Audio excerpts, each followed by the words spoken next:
All right, guys, we are super excited today to have a special guest, Leo.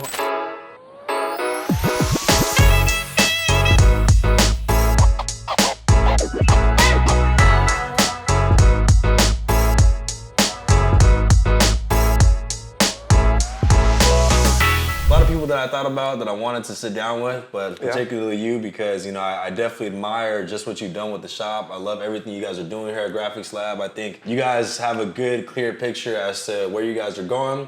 And also, I think you guys will be able to add a lot of value today to our viewers at home. For those of you guys that don't know, Leo owns Graphix Lab here in South San Francisco. How long you guys been in business now? It's been a little over 7 years almost. 7 years, gotcha. 7 years, that is a quick time, quick It runs by time. super fast though. Gotcha. It goes just like that. So tell me, man, I would love to hear, just for the audience too, how did you get started? I've been always in the auto industry for a long time.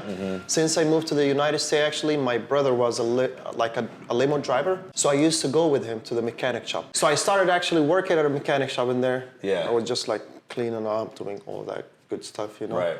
I stayed there for almost like 2 years and a half. And then that shop, somehow, he kind of like got in a fight with the landlord and they kicked him out. So he's like, he got fed up of it and he wanted to go like back home or somewhere. So from there, he actually referred me to another mechanic shop and I started working there. I went there. He's like, hey, yeah, just come tomorrow. We didn't even talk about like how much is he gonna pay me, what days or anything, or like what is my duty. I was like, hey, you know, I just want to work, you know? Yeah, you're ready to go. So yeah, I started working in that shop, and from that, I actually started like taking classes about like mechanics in Skyline College in here. So I took a couple of classes, like almost like 5 certificates, like different programs and stuff. And from there, I started like getting more upgraded and stuff like that. And I do love cars a lot, so I had 2 BMWs at that time. I was living my life, you know. Nice. It's not like when you're in a business, but like you're individual and like just having fun. From there, actually, I started like fixing cars and selling them and stuff like that. So I got actually started like looking into like dealerships. From there, my friend had a dealership. He wanted to open his mechanic shop, so he moved to San Jose and he's like, hey, you wanna buy my dealership? I was like, hell yeah. Right. That's the time. Opportunities just keep coming at you. Yes, sir. You have to take it right away, honestly. Right, That's like, right. if I did it, I would spend almost like, because I spent almost like 8 months trying to like get a location because the dealership is really hard to get one. Right. Because it goes like by zoning and stuff like that. So it took a while. But so when he came to me and told me that, I was like, yeah, why not? So I took it, I started it on it. And from there, we actually started growing into that dealership. So I wanted to take some days off from the mechanic shop. That guy was using me and abusing me, honestly. Like I was doing a lot of things, but I was really glad and I'm always like proud of what I did. I learned really a lot from him. So I'm always like grateful for whatever like he did to me. Right. But he didn't want to give me days off, you know? Damn. So I was like, hey, you know, I want a day off at least Wednesday to go to the auction to start buying cars. You know, I need to buy cars. Right. You know? He didn't want to, so I was like, peace I'm out. Yeah. You know, I want to go sell tacos in the corner. Fuck that shit. So anyway, short story, I left from there, yeah. So that was your transition into becoming a business owner right there. That Correct. was like you would say. Yeah, Gotcha, okay. so I wanted to start a dealership, so that was my first business actually. So I wanted to take the opportunity and someone didn't let me, so I was like, hey, I need to do it, you know? Right. That's the only way to do it. There was a lot of advantage for me because I had like money saved up and I had my like brothers living with me in the house, so we were like helping out. So it kind of like worked out in a way. Right. Going from there is after I left that job, obviously the dealership is not enough for me to like get my income from it, the expenses, because we tried to save the money in the dealership as much as we could to kind of like buy cars and stuff like that. It's a lot of overhead. It's a lot of overhead a lot, and then you think like you have 20,000, like you're making it. You buy 2 cars and you sit down on your ass like that's it. You gotta sell them, you know. From there, I have one of my close friends that used to be a warehouse next to me in the first mechanic shop. And he has this warehouse behind us. And now he's my partner. So I came to him, I told him like, hey, I want to work in a dealership. I have my dealership, but I quit that mechanic job and stuff like that, but I still need a job, you know? Right. So he got me in there doing the deliveries for the auto parts and stuff like that. So I was making a little bit of money to cover my rent and stuff while I'm doing the dealership. From there, I still have the 2 cars, a BMW, so I started rubbing my car. The bumper took me 2 weeks to finish it, Damn. which is ridiculous. Yeah. I bought like a vinyl from eBay, like Chinese brand, the worst brand ever, like plastic. If you hold it like this and do that, it breaks. It breaks. Believe it or not, I have some picture. I'll show it to you. I was doing the first bumper. I took off from the car. I put it on the carpet in my apartment with a hair dryer. I was like, and you were running the heat over it. Yeah, it was a disaster. It took me almost 3 days to just do the bumper. You don't want to see the bumper how it looks. It looks really bad. Then when I got to the quarter panel and the harder parts, I just had a really hard time, and I saw myself like actually getting cut off of the vinyl. And the roll was like 300, which was a lot for me at that time. Right. And that was your first time touching vinyl? Yeah. Gotcha. It was really hard, so I was like, I couldn't do it, Yeah. So I called a guy. There was a Brazilian guy that worked at a glass company, and he was doing wrap too. So I sent the car for him. Next day, he brought it back to me, and he charged me like almost $2,100. That was like 10 years ago to finish the rest of the car. I freaked out. I was like, yo, what the heck? He finished the car, and the car looks really great, So from there, I started like digging more into it and stuff like that. It was like the opportunity of the time, the people around you, and then these things that I saw that got me frustrated, that I wanted to do more about this. Right. So that warehouse had like a back area of it. He's like, hey, if you want to do stuff like this, you could always go there, practice on it. And then we got the first customer, which was one of my friends, let's say. He only paid me for the material, but was good enough, I spent almost like a month and a half to finish this car. It was the first car that I legitimately, like, I'm working in it as a business, Right. Even though it's not paying me, but at least like I'm doing it. And from there, actually, like short story, like we moved over and like we just like stepping up little by little, like till we got to this point that we're in, Wow, man. Yeah. That's incredible. Yeah. I think also too, to put it in perspective of 7 years, I think like that's in a lot of things, compared to what you've done, it's a short amount of time, but because 7 year span, but you've already been able to offer vinyl wraps as well as chrome deletes, decals. You guys do paint protection film. You guys do window tinting, all those other services too. So vinyl was the first service that kind of exposed you to everything else. Yeah, so the vinyl was the first thing that we did, which is a color change vinyl. And then from there, we actually went to like more into commercial. Gotcha. Which is like wide format printing, fleet branding, banners, signs, stuff like that. And then we kind of like to do the car more because it's more fun, like more colorful. You can see what you did and stuff like that. Yeah. So it was like more fun for us or more enjoyable for us to do. From there, we started like offering these other services. We started with the chrome delete, window tinting, this and that. So we got to the point that we kind of like do any service that you want. Right. That's awesome, man. It's great to hear. Obviously, this is something that I would love to pick your brain on for the viewers at home too. Sure. What are some of the struggles like, or what would you say is like the biggest struggle that you kind of felt like you went through, and like how did you overcome that struggle? When you got introduced to the restyling and you started getting customers and all that stuff. Like, what was the biggest struggle you think for you that you overcame? In most of the service business is your reputation somehow, which is a really, really hard, and it's a long-term thing to kind of like get to. So believe it or not, in the first like years of it, I was like standing on the gate by myself, like looking at God, like, hey, what the heck I'm doing in here, So it took a while. I mean, it's not something easy to do, right. But obviously, like until this point, we're still learning, Every day we're improving. Every day we're getting like more techniques, more different things to do, But as far as the business aspect, like we have learned a lot of things comparing like to like how to advertise, how to go to the street, talk to people about it, like do more service, offer more things to try and like figure out how is the market, what other people need, what other people come to me and ask me. So there's like so many things that you could like always dig into that always help out the business, Right, 100%. But the most challenging thing is like actually getting, let's say, customers step in the door just because they don't know about you. There's always obviously a lot of businesses that have been in the industry for a long, long time more than you. Right. But it always comes to a point that like, hey, who does it better and who stands behind their work? 100%. Because it's not always about like, oh, if you do a good job and like you get out the customer, it's always like the communication with the customer, make them feel like comfortable when they come to your doors, Right. That actually make a bigger impact into like the business than actually doing the good job itself. Because the best thing in the business is word to mouth, as you know, even though like what you do in the business is like SEOs and like helping out the business to grow in the online market. But believe it or not, I mean, like the word to mouth thing of it always helps out a lot too. 100%. And that it comes always from your quality, your work, your like standards of work, you know? I 1,000% agree because, you know, you've probably heard this before, is the best marketing is doing the best work, the best job. True. And for your clients, you know, because they're going to go tell 3 people, 4 people how good of a job you're doing, you know? But if that job is not as good, that conversation, they're going to go tell 7 other people how bad of a job you did, Definitely, right? And that already itself is going to kill a lot of your referrals or customers, and also your reputation. That's true. Too. And also I want to point out too, what I like what you said was that you paid attention to what your market was kind of saying, your community. You seen what kind of cars were doing what, Definitely, you know, they were doing wraps, were they doing paint protection film, colors, like what is in your community, what's happening with vehicles, you know? And I think that's one thing that you guys did very well too, is understanding your market. And the market aspect, you always have to adjust to it. There is always changing in the market, and you always have to kind of like be the early adapter to it.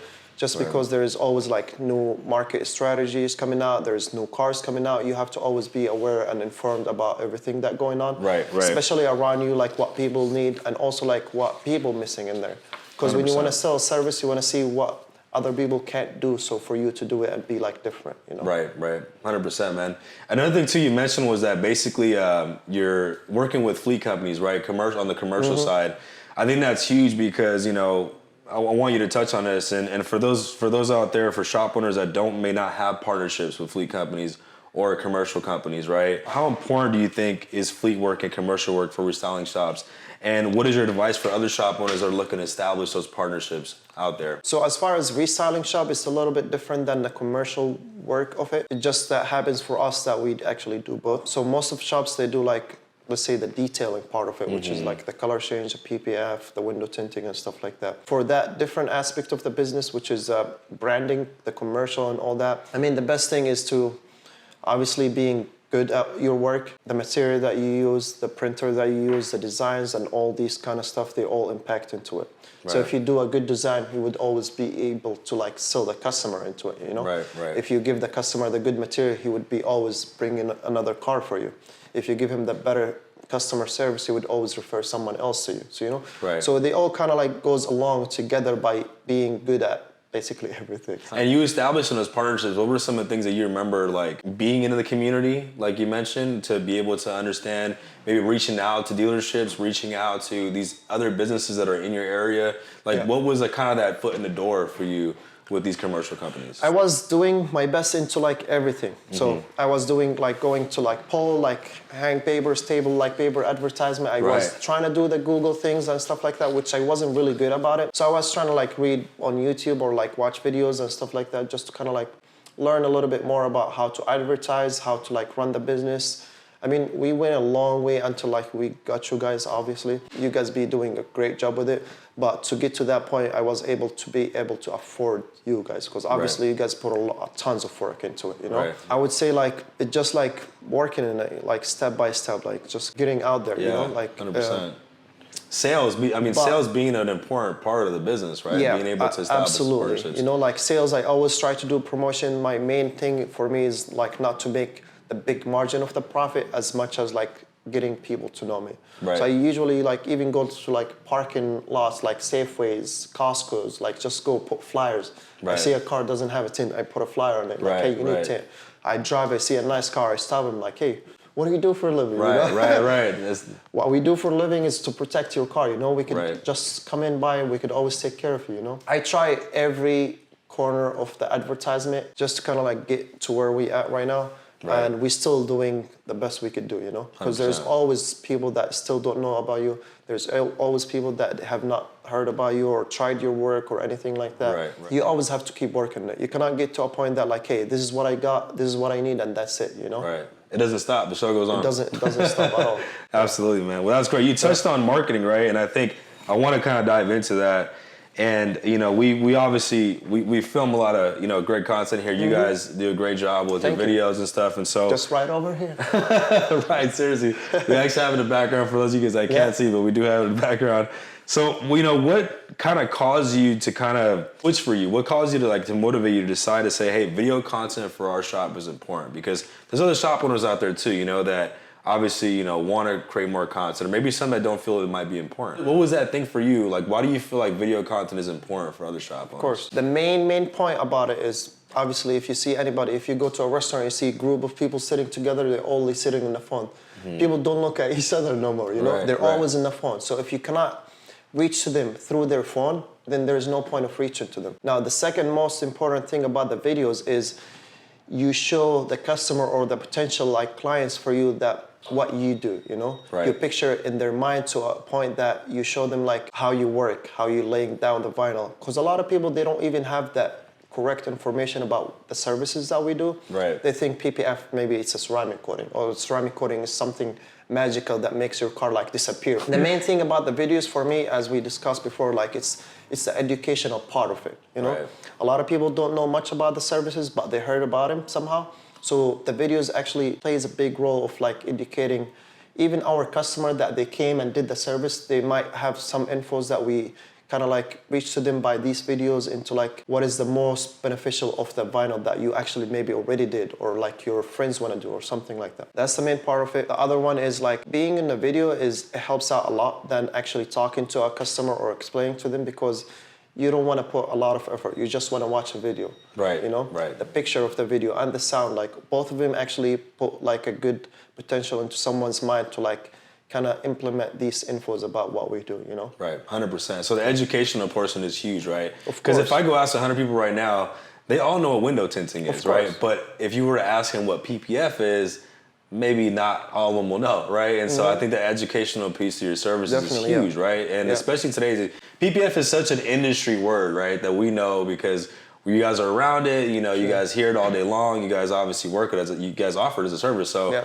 but, you know, I think the educational piece is huge, and I think that's what's great. And so how do you think that videos have helped, you know, your shop kind of out? I mean, you talked about some of those things already, right? How do you feel like video helped you guys get to that next level to be able to communicate with your clients? It helped us in both ways, for us and for the clients too. For us into a way that like, hey, we kind of like start learning how to like apply the PPF in a better way, not just for the camera, but for us. So we kind of like realized that like even being in front of a camera to do these videos for the customer, for us is very beneficial for a lot of different ways. We're becoming more aware of the cars, of the aspect of the angles on a lot of different things. They actually like, believe it or not, like, hey, you guys do PPF.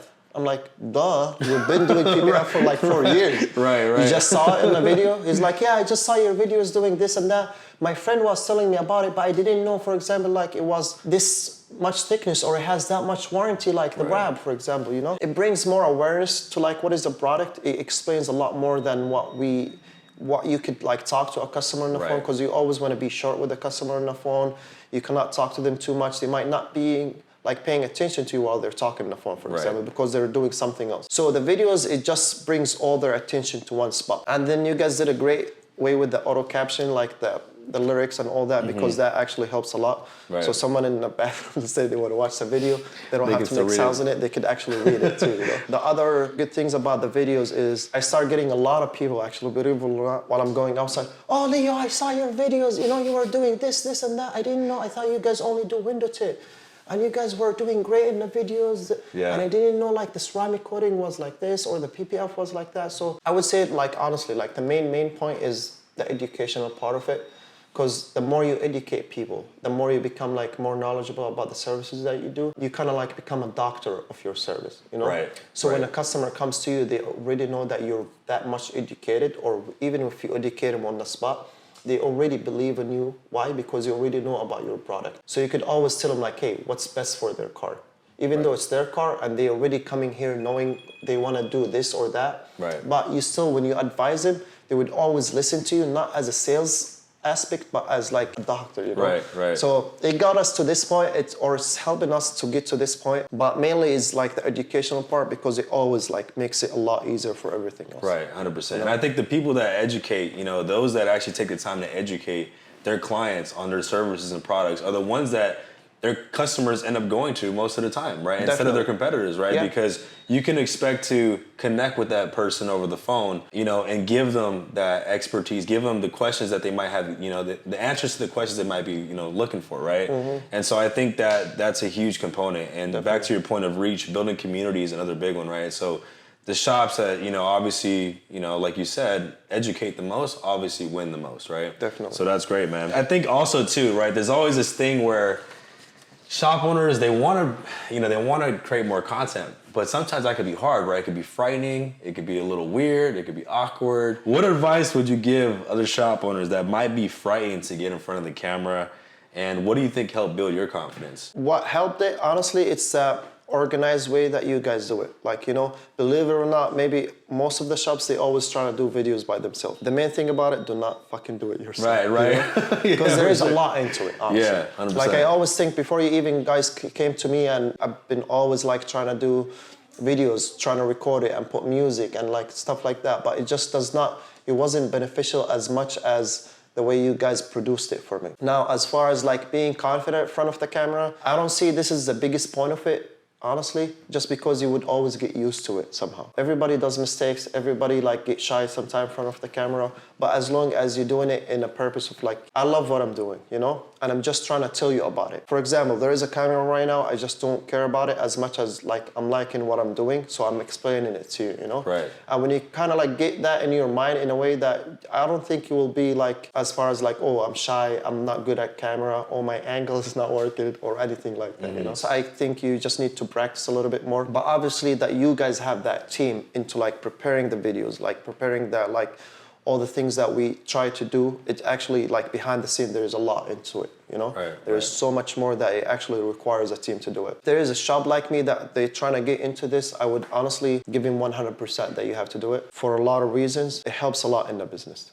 It does help really good in the business. It just makes you look more professional, even though we are professional already. But I mean, it just... You're gonna showcase it. It shows it more, you know? It just shows it more to that customers that make them trust you more, you know? 100%. Because it goes back to the point that, hey, the more you educate the customer, the more they feel comfortable with you. Right. And I think also too, like you said, it takes practice, right? Like, oh, definitely. Those first couple of times are like, they're frightening, right? You don't know what to expect. You're like, dude, this is so weird. Yeah. Like, I can't, even when I started, like, you know, I do marketing, but it's like, even the first couple of times I got in front of the camera, it was weird, you know? Yeah. But after a couple of times, I think you start to get the hang of it. And especially when you have, like you said, you have the groundwork in doing it, you have topics, you have these things in place to be able to help you and guide you through that. So that's awesome, man. I remember the first video we did it like 7 times. Yeah, it was like 7 takes, right? It was now it's great. like 2 takes. You're probably shooting better videos than I am. The cameraman was like, hey, focus. Pretty much. But hey, you just gotta do it, you know? You just gotta try it. What is your advice to those shop owners that are like on the fence about investing into digital marketing or content creation or don't be fucking cheap ass, you know? The money that I invested into advertisement, regardless if it's like SEOs, videos, Yelp, Facebook, Google, whatever it is, 100% worth it for a lot of reasons. Our business is always like a higher ticket than like a restaurant that you sell like $15 or $10. Right. Our business, they're selling like things for cars that actually, the car itself may be like over 100,000 or most of them like that. So we're selling tickets that your ROI into that advertisement, it's always a lot worth it. And again, it goes back to the same picture that everybody in their phone right now. As much as I like the word to mouth, but everybody in their phone, like you see this guy standing right now in his phone. He doesn't want to talk to nobody. Why? Because it's always easier to be on your phone. Yeah. So if you cannot reach to people into their phone, I think you're missing a lot of opportunities. Right. You know? That's also going back to, you know, using educational content to then recycle it and promote it, you know, get you guys to the next level. So yeah, definitely. That's amazing, man. I want to get into, now we touched on supercars and, you know, dealing with cars that are obviously high end. Obviously, you know, what are the benefits from what you think with working, because there's some shop owners that haven't got to level. They want to work with supercars. They want to work with cars that are high end, that, you know, want to get them through the doors with other, you know, vehicle owners and things like that. So what are the benefits from working with supercars? You know, do you make more from supercars or do you make more from Teslas? And how can working with supercars help them kind of, I guess, increase their image as a shop? That's the thing about most of the shops, they care about more of the image, or like, oh, they could post that they did a Ferrari or something. Right. There is a good advantage of it, but there's also disadvantage of it. Because once they see you like always working with like supercars, Lambos and stuff, you're actually missing a lot of opportunities on normal cars. Because when people see you like, oh, you're working on this car, oh, he's gonna charge me a lot of money because my car is not even that much, you know, like Right. let's say like regular Mercedes or like a Honda or whatever, you know, you would definitely miss out a lot. And I've heard it from a lot of customers because I like to talk to my customer like, hey, what do you think about us? What do you think about our website? Did you see this? What do you like about it? Now, the other thing I wouldn't say, don't rush into like when I work in supercars before you even like been in a business for so long that you're really comfortable. Because the supercars, obviously, maybe you're making a lot more money than the regular car, but there's a lot more liability into it too. Like if you mess up like a paint on a Ferrari, you gotta close the shop and go home. You know, the more return, the more risk you get into it. You know? Right, right. So if you're ready for it, if you're established good enough to be able to afford these things, then definitely do it. A lot of the shop get to a point that like, oh, I want to do this or I want to do that just because like I want to show the other people that you're working on these cars. But believe it or not, it just comes by itself. Right, You know, right. You being comfortable, you expanding into that market, people seeing you like doing videos, more educated. People start trusting you with their supercars. Because believe it or not, a lot of customers that brought me supercars are like customers that they came for like a regular car. And they saw how good I actually put into that car. That they were like, It was a test run. He did that good in this car. I want to actually Yeah. bring in my other car. And whenever I heard like, oh, they have that car, I was like, yo, why didn't you tell me about it before, right, you know? Right. But it just comes by itself, honestly. Building that trust. Yeah, you being dedicated to your work, like always, no matter what car is it, no matter who's the customer is, like doing that 100% job, it always brings you and opens up a lot more doors for you. That's awesome, man. And why do you, I mean, another thing too, I think for those shop owners out there that, you know, are looking to secure more appointments and get more serious, you know, customers into the doors, you know, why do you think that taking deposits is extremely important for those shops? And how does like your sales process help with closing clients, you know?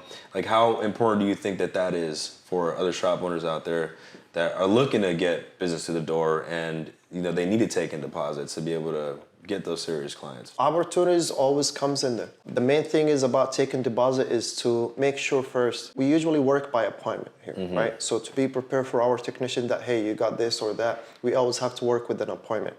So taking a deposit from the customer, it just shows you two things. The customer is serious that they're gonna actually come in, and then sometimes this deposit helps you into buying the role that he needs. For example, there's always special things that we have to order for cars that we always wanna make sure like, hey, this deposit going towards that. The main thing about deposit is that, and obviously this deposit usually goes towards the balance that they do, so they're not really losing or anything. But the main thing about securing the appointment is actually following up. You know, no matter how good is your advertisement, how much you bring in business or opportunities to me or leads or whatever it is, we always give a customer an estimate. And then obviously, a lot of customers, they go shop around because they just want the best product. Some customers, they did already their homeworks before they even shop around for prices. So regardless of whatever you tell them, they always want to just go with you just because they already know you. Obviously, they watch your videos and a lot more educational things that you give them that they felt this is the best value for it regardless of whatever the price. But they obviously go around and shop around. Now, the main thing about it is to actually follow up with the customer. Believe it or not, almost like 60% of our customer, if we didn't follow up with them the next day or the third day about like, hey, we gave you the estimate, what do you think about it? Do you have questions for me? I wouldn't get them. That's huge. I think that right there itself, I think a lot of owners tend to sometimes may neglect, you know, we'll say, hey, you know, they got a quote, I just got them out, I got the quote out and that's it. You know, hopefully it sticks. They're gonna go shop around. But I think in the industry that we're in, right, it's like, you have to be able to educate the client because, for example, you're not getting a very quick, easy transactional service, right? Yeah, this is $2,000, $3,000, $4,000 plus that they're spending on their vehicle to protect it, and they need that education. They need somebody to say, hey, look, this is the difference between paper protection film, or this is why you should get it full, you know, fully wrapped instead of partially, right? So like, there's so many ways and so many things that client may need. Definitely. And I think that one phone call or that one interaction is not enough to be able to convince them to bring their car in, even if they're shopping around. Yeah, definitely. Because just imagine it this way. You're giving him a price, your price is good, you answer his question, and then next day he shop around and he had another question that the other shop answered him.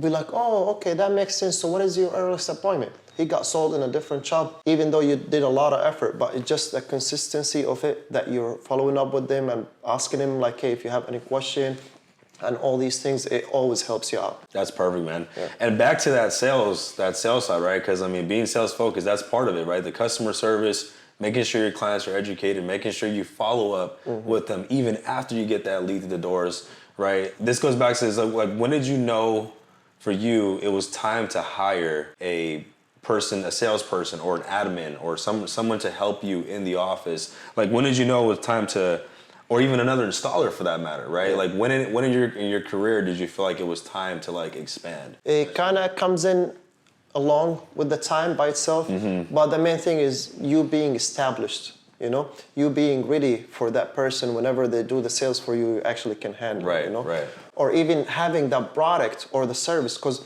we're doing in the service, we're not like selling the product itself. Right. So you having the reputation of the service that you have, it will make it a lot easier for the sales to actually go and sell it, because they're selling your reputation, they're selling your education things, you know, Right, right. they're selling your whole service. If you just did like 3 cars and you're hiring like a salesman to go do the sales for what? You don't have a portfolio first, you Right, know? 100%. You have to have a portfolio, you have to have like You gotta people be that talk busy. about you, you have to be busy Right. in order for you to be busier. Right. You know? 100%. And then going back to that point that a lot of people that miss what you said is like following up is sometimes the same person, they don't organize their time in a way like once they get busy with one car, they just forget about following up with the rest of the customer that they give estimates and they start working on that car, for example, and then they come back to that customer like, oh, I'm not interested anymore, or I went to a different shop, you know? Right. So you always have to be kind of like organized in that manner. 100%. You mentioned something great, which is basically is income producing activities, right? Definitely. Focusing your time on the right things that are actually going to bring in business, help you grow as a shop. Definitely. So one day you don't have to you don't have to maybe lace from that. You have somebody there to help you in the shop, but you can't get there unless obviously you are able to get the clients in and build a portfolio and build that reputation, right? So that's huge. Follow up is definitely a big one. And what would you say like are the top 3 skills that, you know, a shop owner would need to be able to manage a team or, you know, have a manager in house or have a person that's an admin? Like what are some of the skills, the top 3 skills to get their shop to the next level, do you feel? Or if they want a second location maybe, right? Like what are some of those skills you feel the top 3 most important? The main thing is your team in the floor. If they are comfortable working on the cars, everything will become a lot easier for you. So for example, like if you pay them well, if you take care of them, if you provide them with that good environment for them to work as far as the place, clean floor, good lighting, good tools, and all these aspects that they need to provide you a good service, you could always get the good service in it. I would always say this is the main thing, your manpower into the floor, because that's what produces for you into the business, regardless of how much you do sales or whatever it is. These are the main thing. And it's the hardest point about it, honestly, because this team is not easy to build. Like you have to go one by one and like teach them little by little, regardless if they came already knowing experience or not. Right. There's always, you have to set your own standards into the business that like, hey, this is my standards that build my reputation, and I always want to stick to it. A lot of shops, they always get busy and they start lacking, you know? And that's really what destroy your reputation, and it always destroy your customer service. Like you said, if you get one bad customer, he would 100% gonna talk about it. If you get 10 good customer, one of them may be gonna talk good about you, you know? Sticking to your standards of the business, it always helps you expanding more into the business. Gotcha. Know? That's perfect, man. And I would say if you do that, honestly, everything else becomes a lot easier for you. 100%. Definitely. So it sounds like really just team building, right? Being able to give your team everything they need, set them up for the right things so that way they can do their job the best, Definitely, right? definitely. 100%. That's awesome, man. Yeah. That's great. You know, one of the things that I wanted to talk about too is for those shops that are, you know, possibly, you know, obviously every shop has a warranty disclaimer, things like that. For you guys, like what is some advice that you would give for people getting their warranty and disclaimers for paint protection film? Like what are some of those things that kind of you guys use to help with like protecting yourselves, right, from like any casualties they might have? Because obviously, you know, somebody throws a brick at your car, you have PPF on it, you know, you're not gonna be able to cover. Warranty's not gonna cover that, right? Yeah. So what we mostly do, we give the customer the care instruction, which tells them like how to take care of it. The main thing that for us to stand behind our work also that always affect the warranty issue is the follow-up. We always bring the customer back after a certain period of time to follow up on the car, make sure everything is sitting good. Because usually if something that is bad in the first period of time of like doing our work, it will always get worse and worse. That cause you, for the customer to come back to you like, hey, this is supposed to have 10 years warranty and it's been bad and this and that. So you follow up with your car, even though like this is not gonna make you money, but it will ensure you in the longer run that your product is pretty good for them not to come for any warranty issue. Right. And then the second thing is basically to explain to them what the warranty covers for everything. You know? Gotcha. Being very transparent with it from You have to. You have to.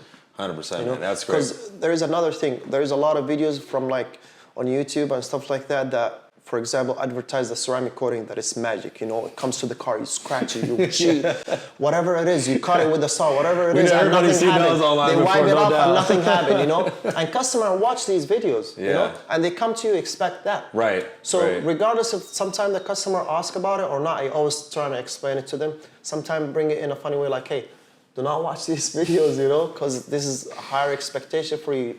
This is only to do the certain jobs in it, you know? When they see you doing that, they will actually trust you more because you're educating them into the product. So for example, instead of giving them the ceramic because their expectation was to protect the car, I tell them like, hey, if you need protection, you go with the PPF, for example, you know?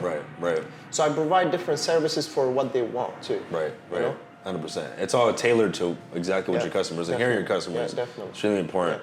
So that's great, man. I think, so obviously with time, I know we're a little short today, but I do want to thank you for being on the show with us today, man. I mean, honestly, like I said, I really admire what you guys are doing here at Graphix Lab. And I have one last question for you. And it's basically like, what's next for Graphix Lab? What's next for you guys? What is like, where you guys are going? What's the vision right now? You guys don't get to hear that apparently. So we actually doing a lot of different things. We're expanding in a good way, but a steady way too. We don't want to like go too much into it. I don't want to honestly talk about details into like what we're doing next, but there is a lot of different things that we're doing to make our customer like more happy with the service that we do. We're trying to build our team in a better way that we could provide more services to our customer to make him like more happy with what we do as well. There's so much that coming in that I don't want to disclose it right now just because there's always plan that you have to always keep it till it works out. You know? Right, 100%. But there's a lot coming in. So keep us up. We definitely need to do another one just to explain a little bit more about it and then we'll go from there. Right, 100%, man. Well, sounds good. You guys shared it live and direct, Graphix Lab. No problem, man. Catch you guys on the next episode. You got it.